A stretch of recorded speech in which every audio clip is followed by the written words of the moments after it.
간혹 제자들이 이런 질문을 할 때가 있습니다. 어떻게 살아야 할지 모르겠습니다. 어떻게 살아야 하나요?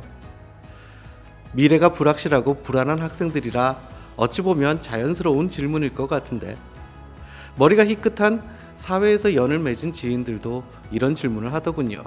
역시 어떻게 살아야 할지 잘 모르는 것은 젊으나 나이가 많으나 매 한 가지인가 봅니다. 어떻게 살아야 하나? 란 질문은 간단하지만 대답은 한도 끝도 없이 펼쳐질 수 있습니다. 대답을 찾기는커녕 머리만 복잡해지는 거죠. 그럴 때는 가장 확실하고 명백한 지점에서부터 생각을 해보면 좋은데요. 저는 인간은 어김없이 언젠가는 모두 죽는다 라는 사실에서 시작하라고 조언하곤 합니다. 생명의 유한함이라는 지점에서부터 생의 의미를 찾아보자는 거죠. 이런 관점에서 읽어보면 좋을 책이 있습니다. 죽음이 물었다.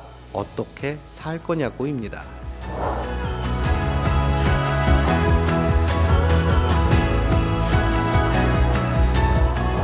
이 책의 저자 한스 할터는 수십 년간 환자들을 돌봐온 의사입니다. 덕분에 그는 필연적으로 수많은 환자의 죽음을 목격할 수밖에 없었는데요. 역설적이게도 그는 수많은 이들의 죽어감을 통해 살아감을 배우게 됐다고 말합니다. 다시 말해 언젠가는 나에게 죽음이 찾아오기에 지금 이 순간을 후회 없이 살아가야 한다는 것을 깨달은 거죠. 저자가 이런 깨달음을 알리기 위해 쓴 책이 죽음이 물었다 어떻게 살 거냐고입니다. 이 책에는 위대한 인물들의 삶과 죽음에 대한 이야기가 담겨 있는데요. 특히 이들이 세상을 떠나기 직전 마지막으로 남긴 말을 조명합니다.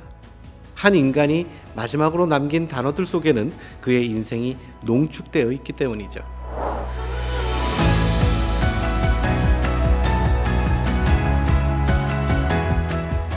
살아생전 가난과 고통 속에서 몸부림쳐야 했던 화가 빈센트 반 고흐는 친동생 테오에게 이런 부탁을 남겼습니다. 부탁이니까 울지 마. 이게 우리를 위한 최선의 방법이야. 슬픔이 영원히 남는 거야. 그의 인생처럼 뭔가 서글프지 않나요? 그런가 하면 인류 문명의 근간을 뒤흔든 진화론을 제시한 생물학자 찰스 다윈은 생의 마지막까지 의식을 잃지 않은 채로 이렇게 말했다고 합니다. 나는 죽음 앞에서 일말의 두려움도 갖고 있지 않다. 남들의 시선을 의식하지 않고 새로운 학문을 발표할 수 있었던 다윈의 굳은 심지가 느껴지죠. 한편 당당한 태도로 대중의 큰 사랑을 받았던 배우 마를레네 디트리히는 자신을 찾아온 목사에게 유쾌하게 한마디를 했다고 합니다. 당신의 상사와 약속 시간을 잡아뒀어요. 흔히 죽음은 두려운 것이라고 생각하기 쉽습니다. 하지만 이 책에 실린 인물들은 죽음을 별것 아닌 듯이 담담하게 받아들이고 있는데요. 그러면서 우리에게 이렇게 질문하죠. 지금 당신은 어떻게 살아갈 것인가? 라고 말이죠.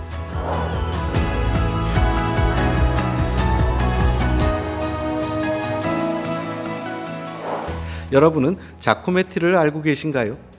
자코메티는 제2차 세계대전 전후로 활동한 조각가입니다. 사람을 앙상한 뼈대만 있는 형태로 표현한 걷는 사람이 그의 대표작인데요. 이처럼 그는 사람의 몸을 가늘고 길게 표현한 것으로 유명합니다.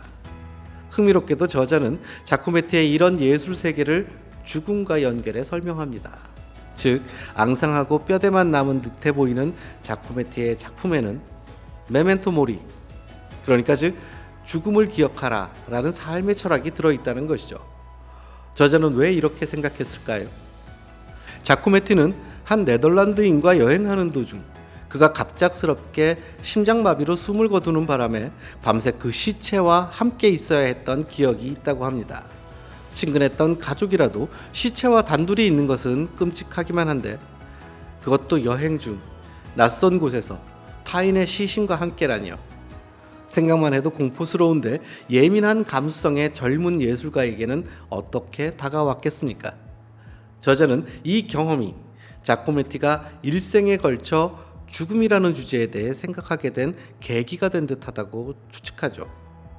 실제로 자코메티의 작품 세계는 항상 죽음이라는 주제가 포함되어 있기도 합니다. 이렇게 평생을 죽음에 대해 사유하고 그것을 예술로서 승화시킨 후 말년의 자코메티는 바로 이런 말을 남겼다고 하는데요. 만약 인간이 2번 죽을 수 있다면 이 세상과 삶은 얼마나 진실해질까 하고 말이죠. 말이 좀 아리송하죠? 해석해보면 이렇습니다. 사람은 그 누구도 2번 죽을 수는 없죠. 때문에 죽음에 대한 경험이 없을 수밖에요. 자코메티는 바로 죽음에 대한 경험이 없는 인간들이 죽음 앞에서조차 겸허하지 못하고 진실하지 못하며 생을 의미 있게 만들지 못한다는 것을 지적한 것이 아닐까 하는 생각이 들었습니다. 죽음이란 과연 삶의 반대일까요? 혹은 죽음은 패배이거나 실패일까요? 자코메티는 작품 속 죽음을 통해 죽음은 생을 완성시켜주는 역할이라는 것을 우리에게 알려주고 싶지 않았나 그런 생각이 듭니다. 완성은 결코 패배이거나 실패일 리가 없죠.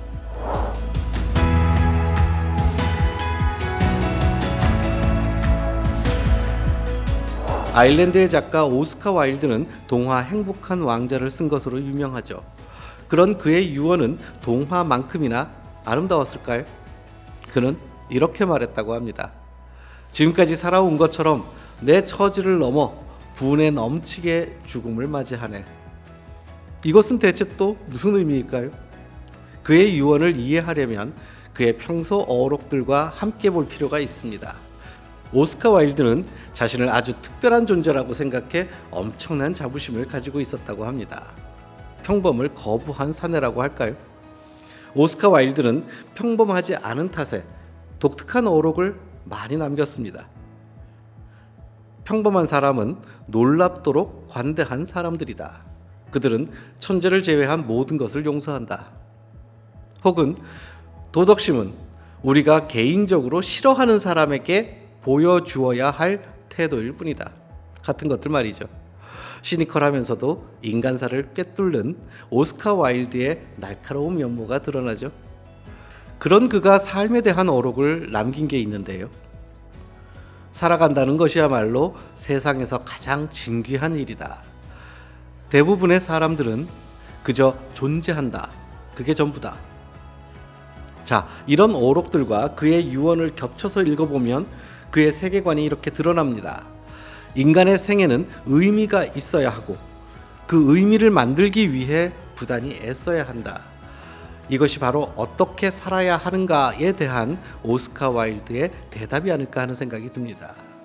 생의 단 한순간도 무의미인 채로 두지 말고 늘 의미 있게 살기 위해 생각하고 행동하라고 말입니다.